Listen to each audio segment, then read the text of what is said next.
The Warriors had a dynasty for 5 years. Alabama's had it for 10 years. And the Patriots have had it for 20 years, and they're all ending. They're all ending. Clemson is the new Bama. Okay? Golden State imploded. Durant's not coming back. I mean, nothing wrong with Clay and Steph and Draymond. That's good. It's not special. Alabama's very good. They're not as special. May lose to Saban's just hemorrhaging really good assistant coaches and coordinators, and New England's going to end. Maybe this weekend. I suspect they'll win this weekend. But it's been interesting. Patriots 20, Bama 10, Warriors 5. They're all ending. Still be good, still be respected, won't be feared. You're never going to see this again. This has been the perfect storm. 20 years, 9 Super Bowls, and 6 wins. Now, a lot of it is because Belichick's great and Brady is great. But there are breaks, and a lot of times, whether it's Facebook, it's Apple, it's Microsoft, there is a perfect storm that develops. And 4 or 5 things went New England's way. 1, Bill Belichick, a brilliant coach with a chip on his shoulder after being fired in Cleveland, goes to New England. He then stumbles, let's be honest, stumbles into an equally aspirational quarterback named Tom Brady. Brady marries a supermodel who has a greater net worth, allowing Tom, let's be honest, a humble kid anyway, to take some pay cuts, sprinkle the money around. They're in a division with abject dysfunction, Buffalo, Jets, and Miami, which allows them 20 years. This is a break. 20 years of bad quarterbacks, mostly, bad coaches, bad GMs, weak ownership, home field advantage, and a bye to start the playoffs. And let's just throw this in, mostly Tom Brady was injury-free. This is never going to happen again in football. Just to give you some context, Brady has 30 playoff wins. Lamar, Mahomes, Deshaun, Josh Allen, Tannehill have a combined 1.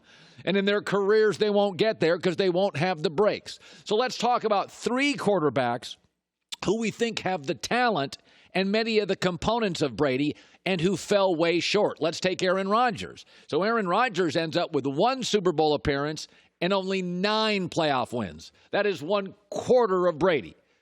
He had injuries because he sat for 3 years. He didn't make big boy money until year 7 in the NFL. He's not taking pay cuts. And his division was a little more competent. And he also had a head coach he never really connected with. So he ends up with less than 1/4 of Tom Brady's career. Let's go to Drew Brees. First of all, they had a natural disaster. That was not an obstacle, which is remarkable in itself. But they only have 1 Super Bowl and 8 playoff wins. So that's 1/4 of Brady. Well, let's look at it. Brees, bumpy career, came in, and when he got the chance to make big boy money, he took it. And it hurt the franchise for years. It's also a much more competent division. Matt Ryan's competent. Ron Rivera and Cam got to a Super Bowl. Atlanta got to a Super Bowl. So much more competent division. Also, Drew had to rebuild the franchise. He really spent a lot of time twice rebuilding the franchise.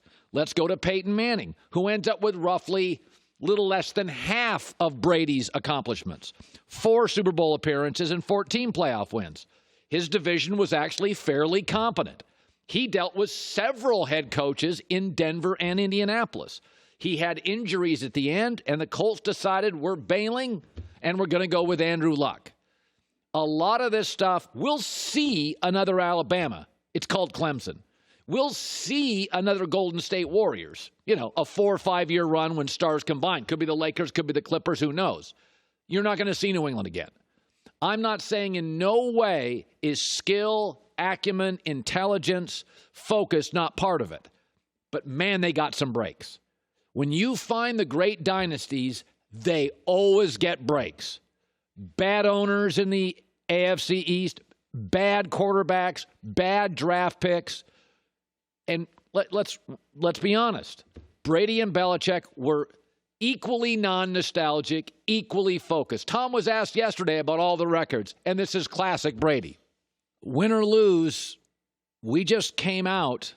2020 is a new year. It's the end of the dynasties. Golden State's evaporated. Bama's still good, not as good as Clemson. And New England may beat Tennessee, but if you think they're going to Kansas City and Baltimore and pulling off W's there, it's not going to happen. Let me shift to the Cowboys coaching search. Jason Garrett has been interviewed several times. Jerry Jones and Stephen Jones are treating Jason Garrett like anybody would treat family if you have to fire him, which is to say they're treating him well. You know, I was thinking about this morning. The Lakers, the Yankees, and the Cowboys are the biggest American sports brands. But let's just concentrate on the Cowboys and the Lakers. These are very similar trajectories. These are family-owned businesses. And the families don't like outsiders. Doesn't matter if it's Walmart, Sam Walton. It doesn't matter if it's that. Jerry Jones, this is a crucial hire.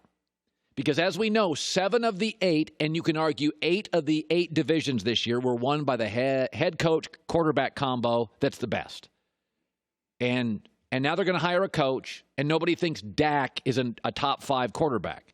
This is a huge hire.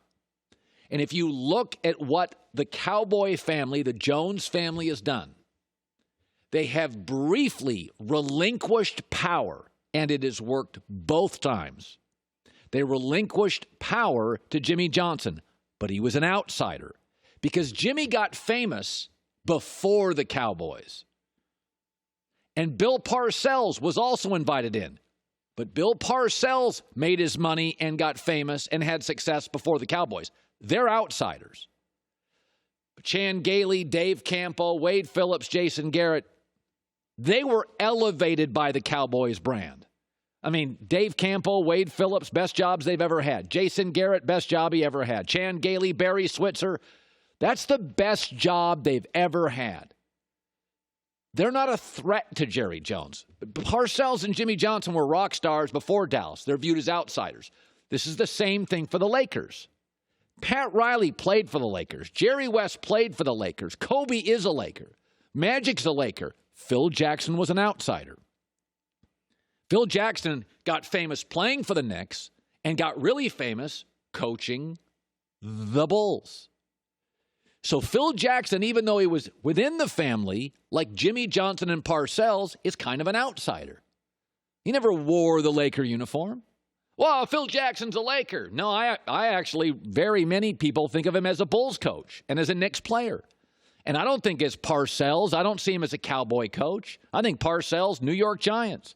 You think of Jimmy Johnson with the Dallas Cowboys. I think of him as much with the Miami Hurricanes when I was first introduced to him, and I also think about him living in the Keys and coaching the Dolphins. And so with both the Lakers, go look at who Jerry has hired after he relinquished power.